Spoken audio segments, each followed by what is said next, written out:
ரொம்ப நல்ல படம் சார், அருமையான படம், எல்லாரும் அவசியம் பார்க்க வேண்டிய ஒரு படம். எனக்கு இன்னும் அந்த எமோஷன்ல இருந்து நான் வரல வெளியே. படம் சூப்பரா இருக்குங்க, ரொம்ப நல்லா இருக்கு. சமுதாயத்துக்கு தேவையான படம் தேவையான நேரத்துல கொடுத்துருக்காங்க. படம் சூப்பரா இருந்துச்சு சார், நல்லா இருந்தது. ரொம்ப ஒரு நல்ல ஒரு படம், எல்லாருமே தியேட்டர்ல வந்து கட்டாயம் பார்க்க வேண்டிய படம். சமூகத்துல பெண்கள் வந்து எந்த மாதிரியான ஒரு சங்கிலியில சுத்தி இருக்காங்க அப்படின்றத வந்து இந்த படம் அழகா விளக்கி இருக்கு. படம் ரொம்ப நல்லா வந்திருக்கு. எனக்கு ரொம்ப பர்சனலா ரொம்ப பிடிச்சிருக்கு. இந்த மாதிரி படங்கள் நிறைய வந்து வரணும். கண்டிப்பா குடும்பத்தோட வந்து பாருங்க, இந்த ஜெனரேஷனுக்கு ஒரு ஏத்த படம். ஆக்சுவலா இது ஒரு ரியல் ஸ்டோரி, பட் அது இன்னைக்கே நான் சொல்லலாமான்னு தெரியல. படம் பார்த்தே தெரிஞ்சுக்கோங்க. ஒரு அம்மா தனியா இருக்கிறாங்க, அவங்களுக்கு 2 பசங்க சப்போர்ட் பண்றாங்க. ஸோ அவங்களோட ஃபீலிங்ஸை புரிஞ்சுக்கிட்டு அவங்களுக்கு ஒரு லைஃப் வேணும்னு யோசிக்கிறாங்க. அதாவது ஜாதி மதம் இனம் இந்த மாதிரி நிறைய வேறுபாடுகளோட பெண்களுடைய வாழ்க்கையை நசுக்கிறதுக்கு பல வழிகள் இருக்கு. வாழ வைக்கிறதுக்கு வழிகள் ரொம்ப குறைவு. நிறைய அரசாங்கம் சலுகை கொடுத்தாலும் சட்டத்துல இடம் இருந்தாலும் பெண்கள் வந்து நடைமுறைக்கு தன் வாழ்க்கையை சந்தோஷமா வாழறதுக்கு வரல. குழந்தைங்க பிறந்துச்சு, குழந்தைங்களுக்கோசம் வாழணும், மற்ற சமுதாயக்கோசம் வாழணும் அப்படின்னு சொல்லுவாங்க. தவிர 40 வயசானாலே முடிஞ்சு போச்சு, அவங்க வாழ்க்கை முடிஞ்சு போச்சுன்னு நினைச்சுப்பாங்க. 40 வயசு இல்லை, 100 வயசு வரைக்கும் அவங்க வாழ்க்கை துணையோட வாழலாம் அப்படின்றத இந்த படம் வந்து நிரூபிச்சிருக்காங்க.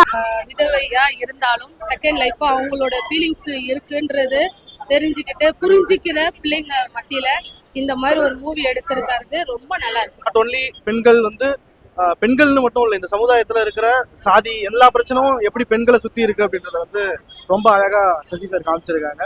மியூசிக் ரொம்பவே நல்ல ஒரு மியூசிக்கா இருந்து இந்த படத்துல. பாலாஜி ஸ்ரீராம் அப்படின்னு டெபியூ பண்ணியிருக்காங்க, ரொம்பவே நல்ல ஒரு மியூசிக். என்னோட ஃப்ரெண்ட் அவங்க, ஸோ ரொம்பவே பிடிச்சிருக்கு. இது அம்மாக்காக நிறைய பேர் எடுக்கிறாங்க, நிறைய படங்கள் வருது. ஆனா இந்த மாதிரி ஒரு அம்மாவோட படம் வந்து இல்லை. ஸோ இது எனக்கு தெரிஞ்சுதான் ஒரு ஃபுல் லென்த் படமா கொடுத்துருக்காங்க. ஸோ சசி சாருக்கு தான் இது நம்ம தேங்க் பண்ணணும். ஸோ சசி சார் ஒரு கேரக்டரையுமே ரொம்ப யோசிச்சு கொண்டு வந்திருக்காங்க. ஆமா, ஏன்னா நிறைய பேர் அவங்களுக்குள்ள இருக்கிற ஃபீலிங்ஸ் வெளியே சொல்ல மாட்டாங்க. அப்படி அது வெளியே சொன்னா ரொம்ப கேவலமாகவும் ரொம்ப அசிங்கமாகவும் தான் பேசும். ஸோ அதை வந்து அவங்களோட ஃபீலிங்ஸை ரொம்ப தெளிவா கொண்டு வந்திருப்பாரு சார். அதை உண்மையா ஒருத்தருங்க நடத்திருக்காங்க, உண்மையா நடந்த சம்பவத்தை படமா எடுத்திருக்காங்க. ரொம்ப நல்ல படம், எல்லாருடைய நடிப்பு சூப்பரா இருக்கு. எல்லாரும் வந்து பார்க்கக்கூடிய படம், முகம் சுளிக்கிற மாதிரி ஒரு காட்சி கிடையாது.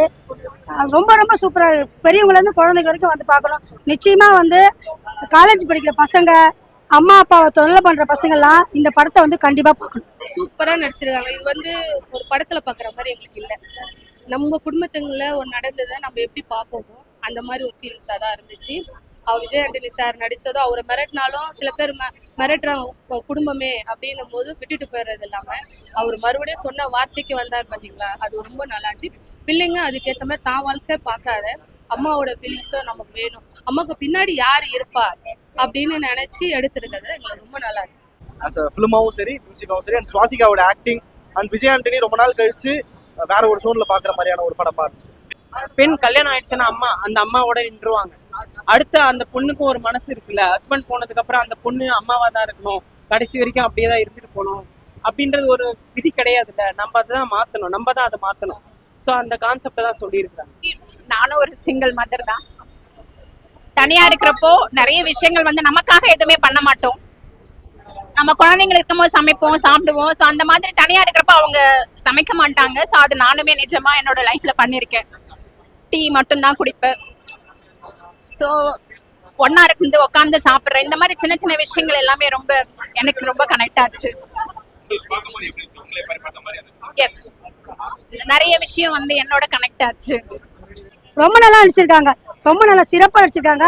இது வந்து அவங்களுக்கு 2வது படம் சொல்ல முடியாது, ரொம்ப நல்லா இருக்கு, ரொம்ப சூப்பரா இருக்கு படம். அவர் எப்ப வருவாரு, எப்ப என்ட்ரி கொடுப்பாருன்ற மாதிரி தான் இருந்துச்சு. அப்படி எங்களுக்கு தோணல. நான் சொன்னேனே, ஒரு ஃபேமிலியில நடக்கிறத நம்ம பாக்குற மாதிரி தான் இருந்துச்சு. ஒரு படம் பாக்குற மாதிரி ஃபீலிங் எங்களுக்கு இல்லை.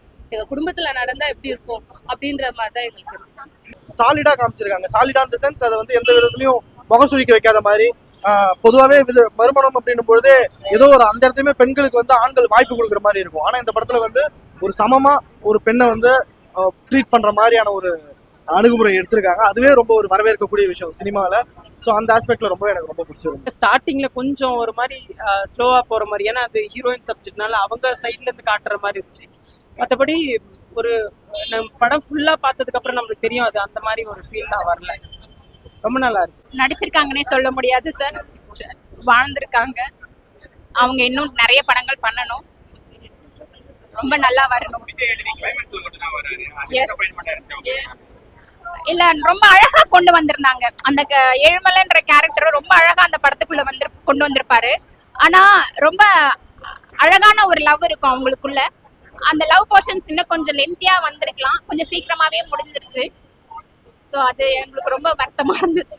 விஜய் ஆண்டனி அவரு ஒரு சீன் இல்ல, ஒரு இது கொண்டா கூட அவருடைய பர்ஃபார்மன்ஸும் அவருடைய விஷயம் தான் இதுல பதிஞ்சிருக்கு. அவருடைய எண்ணங்கள், அவர் எப்பவுமே பெண்களுக்கு மரியாதை கொடுத்து அவரு எல்லாமே பண்ணுவார். இதுவும் சூப்பரா இருக்கு. அவருடைய ஆக்ஷன் ஒரு சில காட்சி வந்து அவர் லாஸ்டா வந்தாலும் படம் ஃபுல்லா அவர் இருக்கா மாதிரி ஒரு சந்தோஷம் இருக்கு. பிடிக்கணும். எப்படி இருந்தாலும் யாரா இருந்தாலும் குறைன்னா எல்லாம் சொல்லதான் சார் செய்வாங்க. யாரு தான் ஏத்துக்கிறான்னு நினைக்கிறீங்க? நின்னா குத்தம், நடந்தா குத்தம், உக்காந்தா குத்தம், எல்லாம் குத்தமா தான் இருக்கு. இது ஏத்துக்கிட்டா நல்ல ஒரு மனுஷன், ஏத்துக்காத மனுஷன்ல சேர்த்தி கிடையாது. தான் ஃபீலிங்ஸ் தன்னோடதுன்னு பாக்குறவெல்லாம் மனுஷனா சேர்த்துக்கிறதுக்கு கூட நாங்க விரும்பல. எங்களோட இது என்னன்னா, இதை பார்த்து ஒருத்தருக்காவது இப்படி ஒரு விஷயம் நடந்தா அவங்க எங்களுக்கு ரொம்ப சந்தோஷம். இல்ல படம் ஃபுல்லா வரலன்றதை தாண்டி அவர் எந்த இடத்துல வந்தாலும் அந்த இடம் வந்து அதுல இருந்து ரொம்ப அழகா மாறுது படம். அவர் வந்ததுல இருந்து படம் ரொம்ப அழகா மாறுதுன்றது தான் ஒரு யதார்த்தமா இருக்கு. அதனால அவர் லேட்டா வராரு முன்னாடி வராருன்றது ப்ராப்ளம் இல்ல, படமே அழகா மாறுது அவர் வந்ததுல. இல்ல அது படத்துக்கு தேவைதான். பட் நம்மளுக்கு அது பார்க்கும்போது இன்னும் படம் ஃபுல்லா இருந்திருக்கலாமோ அப்படின்னு ஃபீல் ஆச்சு. பட் அவங்க அது லாஸ்ட்ல வந்தா நம்மளுக்கே ஒரு கஷ்டம் இருக்கு. அவர் ஃபுல் லென்த்தா நடிச்சிருக்காரு, ரொமான்ஸ் நல்லா பண்றாரு, காமெடி பண்ணி இது வரைக்கும் பண்ணாத ஒரு ஆக்டிங் அதுல இருக்கிற மாதிரி எனக்கு ஃபீல் ஆச்சு. சூப்பரான நடிப்பு, நான் அருமையா மிரட்டிட்டாங்க. ஆரம்பத்துல படம் ஃபுல்லா அவங்க தான் வராங்க, ரொம்ப சூப்பரா நடிச்சிருக்காங்க. எல்லா கேரக்டர், எமோஷன், சென்டிமெண்ட் எல்லாமே சூப்பரா இருக்கு. அவங்க தான் படம் ஃபுல்லா இருக்காங்க, எனக்கு தெரியுதா. நல்லா இருக்கு.